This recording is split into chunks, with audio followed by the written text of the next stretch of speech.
Lockdown में हमारी गाड़ी थोड़ी सी फंस चुकी थी गाइज। बिल्कुल चिंता करने वाली बात नहीं है, हमने एकदम चालान कटवा लिया है अपनी गाड़ी का।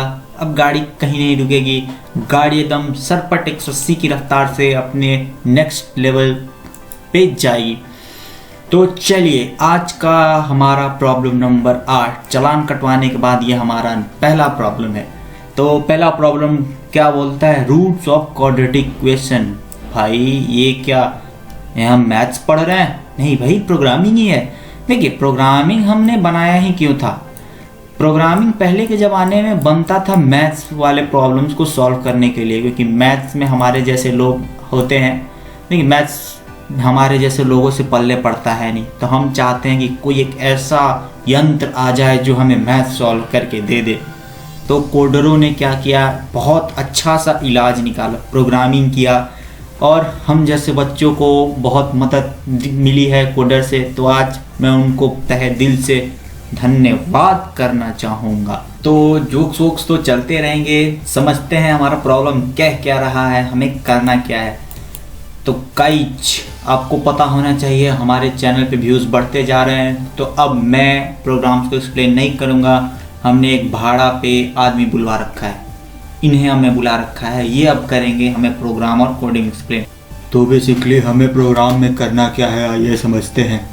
तो प्रोग्राम में हमें क्या करना है कि हमें क्वाड्रेटिक रूट्स दिए रहेंगे मैथ्स में जैसे दिए रहते हैं। क्वाड्रेटिक इक्वेशन आप लोग को पता होगा क्या होता है, ax² + bx + c = 0। ये हमारा क्वाड्रेटिक इक्वेशन होता है। तो इसके रूट्स निकालने में मुझे पता है तुम जैसे लोगों को बहुत बड़ी दिक्कत होती है, तो मैं आप लोगों को बता रहा हूँ कि प्रोग्राम की मदद से हम इसके रूट्स कैसे फाइंड करेंगे। तो ओए डीपी, अगली स्लाइड पे ले चल मुझे। जी सर ले चलता हूँ। तो हमारे पास 3 केसेस होते हैं रूट्स निकालने के लिए। पहला केसेस, दूसरा केसेस और ये तीसरा केस। 3 केस हमारे पास होते हैं।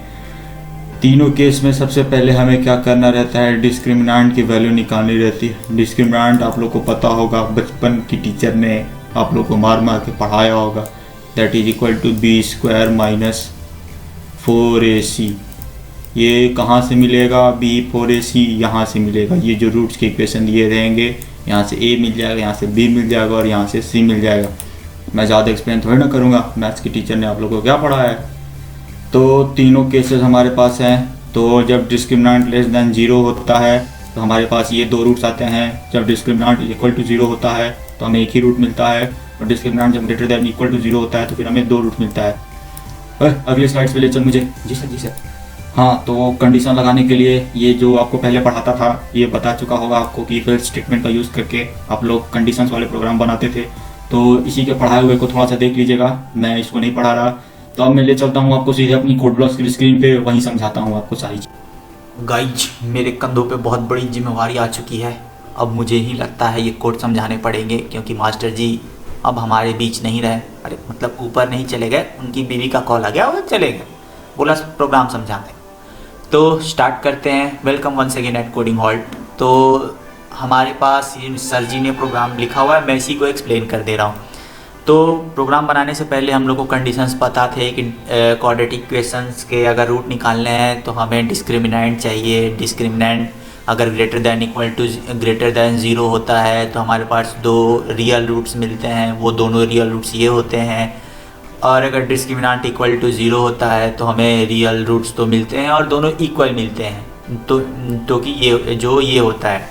और अगर डिस्क्रिमिनेंट <0 हो गया तो हमें रूट्स के 2 पार्ट मिलते हैं। ये b-b/2 है, ये रियल पार्ट होता है और ये इमेजनरी पार्ट होता है। तो ठीक है, बस इन्हीं तीनों कंडीशंस को सिंपली यहाँ पे मैं पुट कर दूंगा, हमारा प्रोग्राम बन के तैयार हो जाएगा। तो ठीक है, हमने a b c लिया है। ठीक है, a जो होगा कोफिशिएंट ऑफ x² होगा, b होगा कोफिशिएंट ऑफ b होगा, और c जो होगा वो कांस्टेंट टर्म होगा। हमको 2 रूट्स फाइंड करने के क्वाड्रेटिक इक्वेशन, तो उसके 2 रूट्स होंगे। तो दोनों रूट्स के लिए √1 और √2, और रूट्स का एक रियल पार्ट और एक इमेजनरी पार्ट हमें यहाँ पे काम आएगा। यहाँ पे जब डिस्क्रिमिनेंट <0 होगा, और उसके बाद से डिस्क्रिमिनेंट जो कि हमें निकालना है। तो ठीक है, तो पहले बस ये यहाँ तक तो प्रोग्राम बस एक सिंपल सा ग्राफिकल इंटरफेस देने के लिए, तीनों वैल्यू ए बी और सी को इंटर कराने के लिए। तो अगर हमने ए बी सी को इंटर करा दिया तो हमको पहले ही चेक करना है कि ए अगर 0 हो गया या तो बी अगर 0 हो गया या तो सी 0 हो गया तो हमें इनवैलिड इनपुट देना है। ठीक है, ए 0 हो जाता है तो क्वाड्रेटिक इक्वेशन रह ही नहीं जाता है। ठीक है, तो पहले ही हमने इफ़ का कंडीशन एक लगाया है कि जब अगर तीनों 0 नहीं होंगे तब ये हमारा प्रोग्राम एल्स में आएगा। तो जैसे ही ये इफ़ को स्किप किया, अगर 0 0 नहीं हुआ, एल्स में हमारा प्रोग्राम आए। एल्स में आते ही हमने सबसे पहले क्या कैलकुलेट करा है, डिस्क्रिमिनांट हमने कैलकुलेट करा है। डिस्क्रिमिनांट का आपको फॉर्मूला पता होगा, b square minus 4ac। B square minus 4ac हमने कैलकुलेट करा दिया। अब हमने डिस्क्रिमिनांट में बस ये तीनों कंडीशंस लगा दिए, हमारा प्रोग्राम बन के ready. We are ready with the program. पहला कंडीशन, यहाँ पे पहला कंडीशन क्या है, डिस्क्रिमिनांट इज ग्रेटर दैन 0। तो हमने यहाँ पे इफ़ में कंडीशन लगाया कि if discriminant is greater than 0 तो प्रिंट क्या कर देना है, roots are real and distinct, जो कि आप लोगों को पता है। और रूट 1 क्या होगा, रूट 1 ये b plus minus square root of b minus 4ac। Simply यहाँ पे हमने क्या है, बी स्क्वायर माइनस 4ac क्या होता है, डिस्क्रिमिनांट होता है हमारा। तो ये यहाँ पे ये बी स्क्वायर छोड़ दिया है, यहाँ पे थोड़ा सा बी स्क्वायर माइनस 4ac होता है। तो वही होता है रूट 1 जो होता है discriminant square root of B square minus 4ac upon 2। ये दोनों फॉर्मूले होते हैं रूट 1 और रूट 2 निकालने के लिए। रूट 1 और रूट 2 हमने निकाल दिया, सिंपली रूट 1 और रूट 2 को प्रिंट करा दिया, हमारा पहला कंडीशन बन के तैयार। Okay done, thumbs up, hurray. उसके बाद से अगर ये नहीं हुआ तो if discriminant is not equal to 0 तो हमें ये कंडीशन चेक करनी है कि डिस्क्रिमिनांट क्या 0 के बराबर है। तो हमने देखा अगर डिस्क्रिमिनांट 0 के बराबर है तो हमें roots are real and equal roots मिलते हैं और रियल मिलते हैं। तो root 1 is equal to root 2 minus b upon 2 है। यहाँ पे ये सिंपली ये रूट्स निकालने के कंडीशंस जैसे हमने मैथ्स में पढ़ता, सिंपली उठा के यहाँ पे प्रोग्राम में प्रिंट करा देना है। और उसके बाद से रूट 1 को प्रिंट करा दिया। उसके बाद से एल्स अगर ये दोनों नहीं हुआ तो अगर ये हुआ तो क्या होगा, रूट्स आर इमेजनरी। आप लोगों को पता है इमेजनरी रूट्स मिलते हैं। इमेजनरी रूट्स मिलते हैं, हमें रूट्स का रियल पार्ट कैलकुलेट करना पड़ेगा, that is real part b minus b upon 2a। यहाँ पे आप देख सकते हैं माइनस बी अपॉन 2a, ये रियल पार्ट हमने कैलकुलेट किया। फिर हमने एक इमेजनरी पार्ट कैलकुलेट किया और इन दोनों में अगर डिफरेंस देखो तो प्लस आई और माइनस आई का ही बस डिफरेंस है। तो दोनों में करके हमने प्रिंट करा दिया। ये इतना प्रोग्राम हमारा बन के तैयार हो गया।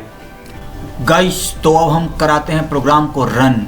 RUN कराया हमने run. Inter the value of a, चलो भैया a की वैल्यू हमने दे दिया 6। Enter the value of b की वैल्यू दिया 8, c की वैल्यू दे दिया 6। Okay, so the roots are imaginary roots मिलेंगे। रूट 1 जो होगा ये इसका imaginary part, real part sorry, और ये इसका इमेजनरी पार्ट। ठीक है, तो हमारा प्रोग्राम सक्सेसफुल हो गया। एक और रन करा के देखते हैं।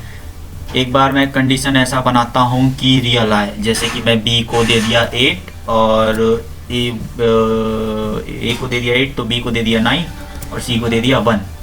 ऐसे में देखिए 0 के बराबर आ जाएगा। तो roots are real and distinct, root 1 and root 2 are respectively. Root 1 और रूट 2 हमारे ऐसे आ जाएंगे। तो हमारा प्रोग्राम बन के तैयार हो गया है। तो जो आप लोग साइंटिफिक कैलकुलेटर देखते होंगे, बहुत सारे लोगों ने यूज़ किया होगा, वो साइंटिफिक कैलकुलेटर में ऐसे छोटे छोटे प्रोग्राम्स बिल्डअप कराए जाते हैं। जैसे पिछली वीडियो में मैंने आपको बताया था प्लस माइनस सब्ट्रैक्ट डिवाइड एक ही साथ करना, और एक वीडियो में बताया था कि हम कैसे डिफरेंट एरियाज कैलकुलेट कर सकते हैं। तो जो साइंटिफिक कैलकुलेटर्स होते हैं उनमें इन्हीं ऐसे छोटे छोटे प्रोग्राम, बहुत सारे छोटे छोटे प्रोग्राम्स को बिल्डअप करा के एक बड़ा सा डिवाइस बना दिया जाता है। तो आप लोग ये मत समझना कि ये प्रोग्रामिंग हमारे कहाँ काम आएगी, बहुत काम आएगी। इससे क्या होगा कि आप क्लास 1 के लिए अलग कैलकुलेटर डिज़ाइन कर सकते हो, क्लास 2 के लिए अलग डिज़ाइन कैलकुलेटर कर सकते हो, क्लास 3 के लिए अलग, क्लास 4 के लिए अलग। बहुत सारे देशों में यूज़ भी होता है, हर एक क्लास के लिए अलग अलग कैलकुलेटर होता है। जैसे आप लोग इंजीनियरिंग में आते हो तो इंजीनियरिंग कैलकुलेटर एक होता है। ठीक है, वैसे ही और आगे बढ़ोगे, PhD करने जाओगे मैथ्स में आप, या फिर हायर डिग्री के लिए जाओगे तो और एडवांस्ड कैलकुलेटर आएंगे। ठीक है, और अगर नासा में जॉब लगती है तो वहाँ पे आपको सुपर कंप्यूटर्स देखने को मिलेंगे वहाँ पे। और बस छोटा सा बस आपको इनपुट देना है, वो धड़ाक से आउटपुट देंगे। कैलकुलेशन में टाइम वेस्ट नहीं करना है। ठीक है, होप करता हूँ आप लोग को कोडिंग समझ में आ गया होगा। तो you can feel free to ask any doubt. कोई भी डाउट हो हमें आप मेल करें, हमारा मेल ID है codinghalt@gmail.com। और सिंपली व्हाट्सएप करें हमारे व्हाट्सएप नंबर पे। Keep coding, keep learning, thank you for joining us. और बिल्कुल चिंता मत करें, लॉकडाउन में हमारी गाड़ी खुल चुकी है और ये बहुत तेज़ी रफ्तार से सारे कोडिंग हॉल्ट्स पे कोड को सॉल्व करते हुए जाएगी। Thank you for watching once again. If you like a video, give a big thumbs up, keep learning.